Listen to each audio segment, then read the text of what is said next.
미국 캘리포니아 사막 한가운데에 오래 닫혀있던 광산이 하나 있어요. 산을 깎아낸 자리가 계단처럼 층층이 파여 있고 그 아래에 잿빛 웅덩이가 고여 있는 곳이에요. 이 광산은 한때 세계에서 히토류를 가장 많이 캐던 자리였어요. 그러다 값이 안 맞고 환경 문제가 겹치면서 문을 닫았고 오랫동안 그냥 구덩이로 남아 있었어요. 몇 해 전부터 그 구덩이에서 다시 트럭이 오르내리기 시작했어요. 미국이 이 광산을 다시 열었고 정치인들이 찾아와 사진을 찍었고 자립이라는 단어가 여러 번 나왔어요. 그런데 그 광산에서 캐낸 돌이 어디로 갔는지를 따라가 보면 이상한 장면이 나와요. 트럭에 실린 돌은 항구로 가서 배에 실렸고 그 배는 태평양을 건너 중국으로 향했어요. 캐기는 미국에서 캤는데 쓸 수 있는 물건으로 만드는 일은 중국에서 했다는 뜻이에요. 그리고 완성된 물건은 다시 배를 타고 미국으로 돌아왔어요. 이 왕복에는 만만치 않은 비용이 붙어요. 배삭시 2번 들고 항구마다 절차가 붙고 중간에 값이 한 번 더 매겨지는데도 미국 기업들은 오랫동안 그 경로를 쓸 수밖에 없었어요. 이유는 생각보다 단순했어요. 그 경로 말고는 아예 다른 길이 없었기 때문이에요. 미국 안에도 분리정제 시설을 세우려는 시도가 여러 번 있었어요. 계획이 발표됐고 예산이 잡혔고 부지까지 정해졌는데도 실제로 돌아가기 시작한 시설은 손에 꼽을 정도였어요. 그 사이에 전기차가 늘었고 풍력 발전기가 늘었고 드론과 로봇이 늘었어요. 자석을 필요로 하는 물건은 해마다 불어나는데 그 자석을 만들어내는 자리는 거의 그대로였다는 뜻이에요. 수요는 세계 곳곳에서 늘어나는데 공급은 한 나라에 몰려있는 상태를 업계에서는 병목이라고 불러요. 그런데 이 병목은 그냥 좁기만 한 게 아니라 그 좁은 자리를 누군가 손에 쥐고 있다는 점에서 성격이 완전히 달랐어요. 병목을 쥔 쪽은 자기가 무엇을 쥐고 있는지 아주 정확히 알고 있었어요. 그리고 언제 그 손에 힘을 주면 효과가 가장 큰지까지 오래전부터 계산하고 있었어요. 우리가 이런 이야기를 들으면 보통 광산부터 떠올려요. 자원전쟁이라는 말이 나오면 사막의 구덩이와 거대한 굴착기가 먼저 그려지거든요. 그런데 실제로 힘이 나오는 자리는 구덩이가 아니라 공장이에요. 이 차이를 놓치면 관련 뉴스를 아무리 챙겨봐도 그림이 계속 안 맞아요. 이 우스운 왕복이 왜 벌어지는지가 오늘 이야기의 출발점이에요. 저는 이걸 설명할 때 늘 정유소 이야기를 꺼내요. 땅에서 원유를 퍼올렸다고 해서 자동차가 굴러가지는 않아요. 원유는 검고 끈적한 액체일 뿐이라 그대로 연료 탱크에 부으면 차가 그 자리에서 서버려요. 원유를 끓이고 나누고 걸러서 휘발유와 경유로 갈라내는 시설이 있어야 비로소 차가 움직여요. 그 시설이 정유소이고 정유소가 없는 나라는 유전을 가져도 남의 나라에 기름을 부탁해야 해요. 히토르도 정확히 같아요. 광산에서 나오는 건 검은 돌덩이일 뿐이고 그 안에 섞인 17가지 금속을 하나씩 갈라내야 쓸 수 있는 재료가 돼요. 그러니까 광산은 유전이고 분리정제 공장은 정유소예요. 캐는 나라와 굽는 나라는 다릅니다. 이 이야기를 오늘 차근차근 따라가 볼게요. 먼저 지금 세계가 어떤 상태에 놓여 있는지 숫자로 확인하고 그 다음에 왜 캐는 것만으로는 아무 소용이 없는지를 뜯어보고 마지막에는 이 판에서 한국이 서 있는 자리가 정말 안전한지까지 들여다볼 거예요. 먼저 히토류가 대체 어디에 쓰이는지부터 짚고 갈게요. 이름은 희귀한 흙이라는 뜻이지만 사실 지구 껍질에 그렇게 드물게 있는 물질은 아니에요. 문제는 이 금속들이 흩어져 있다는 점이에요.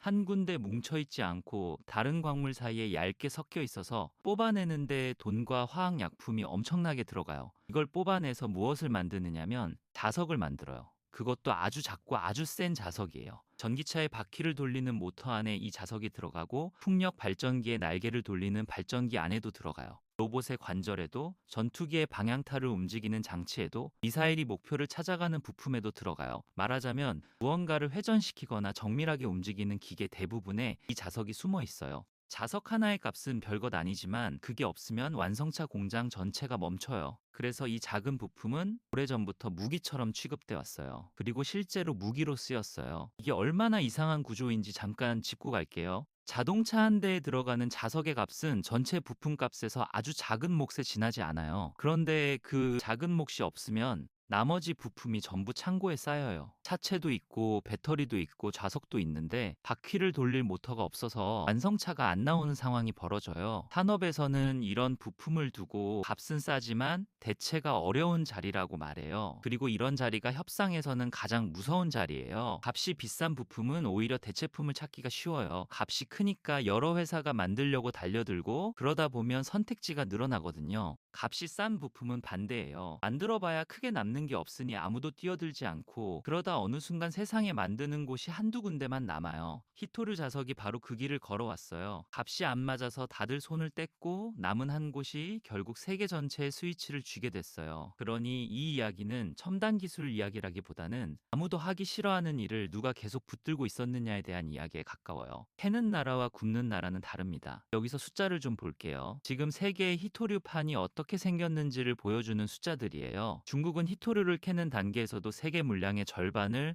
훌쩍 넘게 쥐고 있어요. 그런데 정말 무서운 건 다음 단계예요. 캔돌에서 금속을 갈라내는 분리정제 단계에서 중국의 몫은 9할에 가까워요. 그리고 그 금속을 굽고 눌러 자석으로 만드는 마지막 단계에서는 그 비중이 더 올라가요. 앞에 정유소 비유로 돌아가면 이런 그림이에요. 세계의 유전은 여기저기 흩어져 있는데 정유소는 거의 한 나라에만 서 있는 상태예요. 그리고 그 나라가 정유소 문을 닫겠다고 말한 날이 있었어요. 중국 정부가 히토류 관련 물품과 기술에 대한 수출 통제를 크게 강화하겠다고 발표했어요. 발표 내용을 보면 단순히 물건을 안 팔겠다는 수준이 아니었어요. 자국의 기술로 만든 재료가 조금이라도 들어간 제품은 다른 나라에서 만들어도 중국의 허락을 받으라는 조항까지 들어있었어요. 이건 사실상 세계의 자석 공급망 전체에 손을 얹겠다는 선언이었어요. 발표 직후 각국 산업계가 그야말로 발칵 뒤집혔어요. 그런데 이 조치는 곧바로 전면 시행되지는 않았어요. 미국과 중국의 정상이 만난 뒤에 나온 후속 조치로 중국 상무부가 일부 조항의 효력을 1년 동안 한시적으로 멈춘다고 공고했어요. 멈춘 기한은 2026년 11월 10일까지예요. 그러니까 지금 세계는 통제가 풀린 상태가 아니라 잠시 시계를 멈춰둔 상태에 있어요. 이 유예가 어떤 의미인지 감이 잘 안 오실 수 있어요. 쉽게 말하면 시험 날짜를 1년 미뤄준 거지 시험을 없애준 게 아니에요. 이 조치를 두고 시장이 한숨을 돌렸다는 해석이 여기저기서 나왔지만 정작 부품을 만들어 납품하는 사람들의 반응은 그렇게 편안하지 않았어요. 시한이 정해진 안전은 안전이라기보다 그저 미뤄진 위험에 가깝고, 그 시한이 가까워질수록 상대가 쥔 카드의 값은 오히려 올라간다는 걸 현장에서는 이미 알고 있었기 때문이에요. 게다가 이런 조치는 한번 발표되고 나면 실제로 시행되지 않더라도 그 자체로 효과를 내요. 앞으로 막힐 수 있다는 사실을 세계가 알게 된 순간부터 각국 기업이 재고를 미리 확보하려고 달려들면서 값이 뛰고 물량이 마르는 일이 벌어지거든요. 그래서 통제라는 건 문을 실제로 잠글 때보다 잠글 수 있다고 말할 때 더 크게 작동하는 도구예요. 이번에도 조항이 잠들어 있는 동안 세계 각국은 각자 대체 경로를 찾느라 분주하게 움직였고, 그 움직임 자체가 이미 판을 흔들어 놓았어요. 발표만으로도 실제 숫자가 움직였어요. 한 해 동안 세계 히토류 공급망 규모가 4% 정도 줄었고, 특히 방산 쪽은 부품을 못 구해 고사위기라는 말까지 나왔어요. 한국이 받은 충격은 더 노골적이었어요. 통제가 논의되던 기간에 한국의 히토류 수입량이 76%나 떨어졌어요. 수입이 줄었다는 건 안 쓰기로 했다는 뜻이 아니에요. 쓰고 싶어도 못 들여왔다는 뜻이에요. 이 대목에서 사람들이 자주 오해하는 게 하나 있어요. 수입이 막히면 값이 오르는 정도로 끝날 거라고 생각하는데, 실제로는 값의 문제가 아니라 존재의 문제로 바뀌어요. 돈을 더 내겠다고 해도 물건이 없으면 못 사요. 그리고 생산 라인은 물건이 없으면 그냥 서요. 라인이 서면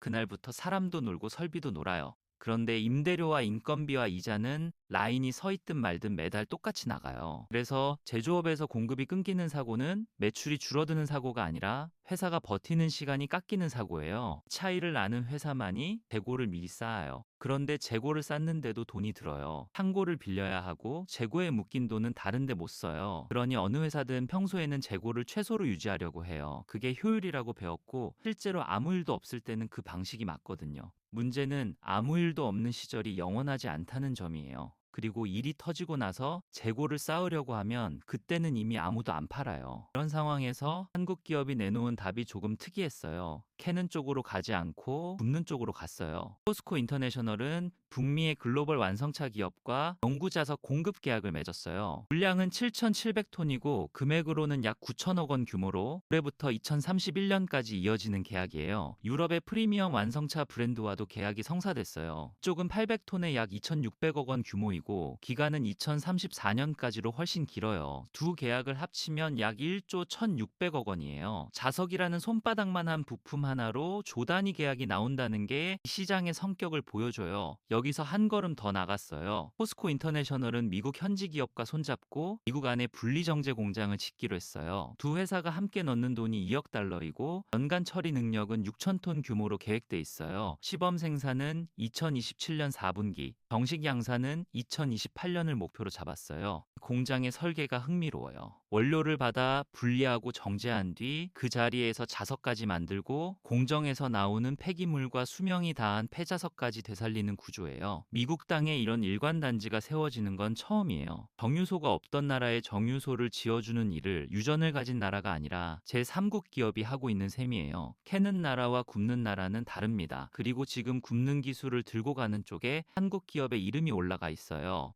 여기까지가 지금 판의 모양이에요. 그런데 왜 미국은 광산을 다시 열고도 10년 넘게 정유소를 못 지었을까요? 돈이 없어서는 분명히 아니에요. 기술을 아예 모르는 것도 아니에요. 이유는 이 공정이 생각보다 훨씬 지저분하고 오래 걸리는 일이기 때문이에요. 대목을 이해해야 앞에 숫자들이 왜 안 바뀌는지가 보여요. 토류를 갈라내는 방식은 용매 추출이라고 불러요. 이름은 점잖은데 실제 현장은 전혀 점잖지 않아요. 돌을 잘게 부수고 강한 산에 녹인 다음 화학약품이 담긴 통을 수백 개 늘어놓고 액체를 옮겨 담으며 조금씩 성분을 갈라내요. 성질이 비슷한 금속들이라 한 번에 안 갈라지고 통을 수백 번 거쳐야 겨우 순도가 올라가요. 그래서 공장 하나가 축구장 여러 개 크기로 늘어서요. 그리고 그 통들 사이를 흐르는 액체는 대부분 강한 산이거나 유독한 용매예요. 그게 더 곤란한 게 있어요. 토류가 들어있는 광석에는 방사성 물질이 함께 섞여 있는 경우가 많아요. 그러니까 이 공장은 화학 공장이면서 동시에 방사성 폐기물을 다루는 시설이기도 해요. 어느 나라든 이런 시설을 짓겠다고 하면 주민들이 가만히 있지 않아요. 미국이 광산은 열었으면서 정제 공장은 못 지은 이유가 여기 있어요. 허가를 받는 데만 몇 년이 걸리고 소송이 붙으면 그보다 더 걸려요. 반면 중국은 이 일을 40년 넘게 감내했어요. 값싼 인건비와 느슨한 환경 기준으로 시작해서 세계의 모든 주문을 받아가며 공정을 다듬었어요. 그 과정에서 축적된 게 단순한 설비가 아니에요. 어떤 광석에 어떤 약품을 얼마나 써야 순도가 나오는지에 대한 감각이 사람 안에 쌓였어요. 이런 감각은 설계도만 사온다고 생기지 않아요. 실제로 여러 나라가 설비를 통째로 들여왔다가 수율이 안 나와서 멈춘 사례가 있어요. 수율이라는 말이 낯설 수 있으니 잠깐 설명할게요. 같은 양의 광석을 넣었을 때 쓸만한 금속이 얼마나 나오는지를 가리키는 말이에요. 수율이 낮으면 넣은 만큼 못 건지니까 원가가 올라가고 원가가 올라가면 중국산 값을 못 이겨요. 그러면 공장을 지어놓고도 올릴수록 손해가 나는 상황이 벌어져요. 그래서 이 산업에서는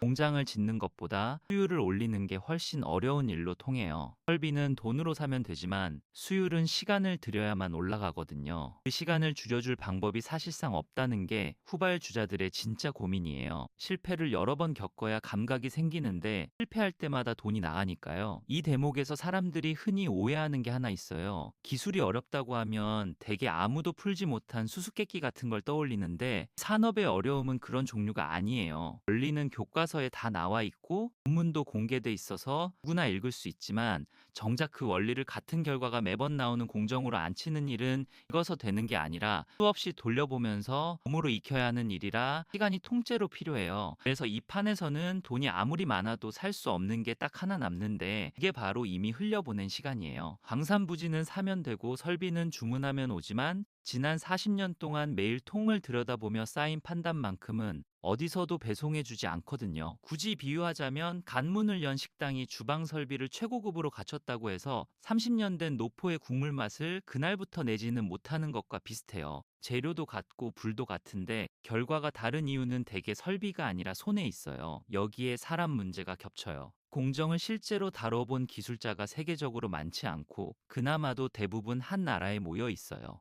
기술자를 데려오려고 해도 한 분야는 국가가 인력 이동을 예민하게 보기 때문에 쉽지 않아요. 결국 자기 나라 안에서 처음부터 사람을 길러야 하는데 이 일이 또 몇 년이 걸려요. 그러니 이 산업의 진짜 진입 장벽은 설비값도 아니고 기술 문서도 아니에요. 시간이에요. 그리고 시간은 돈으로 앞당기기가 가장 어려운 자원이에요. 정유소를 지어본 사람만이 정유소를 돌릴 수 있다는 거예요. 그리고 그 사람들이 대부분 한 나라에 모여 있어요. 여기에 값이라는 문제가 겹쳐요. 중국은 오랫동안 이 재료를 아주 싸게 팔아왔어요. 너무 싸게 팔아서 다른 나라 기업이 정제 공장을 지어도 생산이 안 맞았어요. 공장을 짓는 순간 값이 더 내려가서 적자가 나는 구조였어요. 그래서 서방 기업들이 하나씩 손을 뗐어요. 알고 보니 그건 시장에서 밀려난 게 아니라 값으로 밀어낸 결과였어요. 방식은 산업에서 오래된 전술이에요. 경쟁자가 들어올 엄두를 못 내게 만들어 놓고 다 빠져나간 뒤에 값을 올리거나 문을 잠그는 방식이에요. 그리고 문을 잠그겠다는 발표가 실제로 나온 게 이번 일이에요.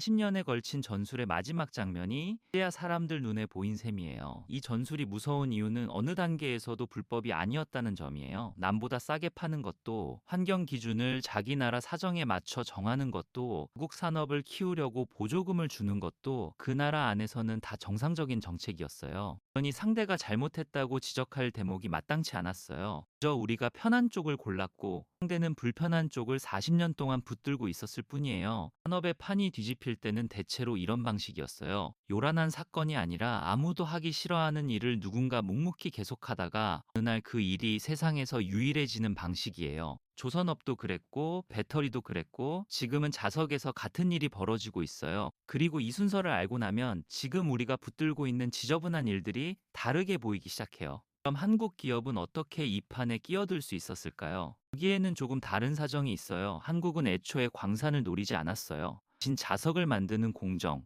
그러니까 굽고 눌러서 성능을 뽑아내는 마지막 단계에 집중했어요. 단계는 화학보다 소재와 열 처리의 영역이에요. 혈관과 소재를 오래 다뤄온 회사들이 상대적으로 유리한 자리예요. 그리고 완성차 회사들이 원하는 건 사실 돌이 아니라 자석이에요. 돌을 어디서 캤는지보다 규격에 맞는 자석을 제때 받을 수 있는지가 중요하거든요. 그래서 한국 기업은 원료를 미국과 호주, 베트남 같은 여러 곳에서 나눠 들여오고 자석은 자기 손으로 만드는 구조를 짰어요. 정유소를 여러 유전에 연결해 둔 셈이에요. 해는 나라와 굽는 나라는 다릅니다. 그리고 굽는 자리는 아직 임자가 완전히 정해지지 않았어요. 자, 여기까지가 우리 쪽에 유리한 이야기예요. 그런데 여기서 계산이 한 번 더 꼬여요. 지금 이 그림에는 조용히 빠져있는 조각이 하나 있어요. 토류라고 뭉뚱그려 말했지만 그 안에는 성격이 아주 다른 두 무리가 있어요. 가벼운 쪽과 무거운 쪽이에요. 자석의 힘 자체는 가벼운 쪽 금속이 만들지만 그 자석이 뜨거운 곳에서도 힘을 잃지 않게 붙잡아주는 건 무거운 쪽 금속이에요. 전기차 모터 안은 아주 뜨거워요. 무거운 쪽 금속이 조금이라도 섞이지 않으면 자석이 열에 풀려서 힘을 잃어버려요. 그런데 이 무거운 쪽 금속은 세계에서 나오는 곳이 극히 제한돼 있어요. 그리고 그 물량을 사실상 한 나라가 쥐고 있어요.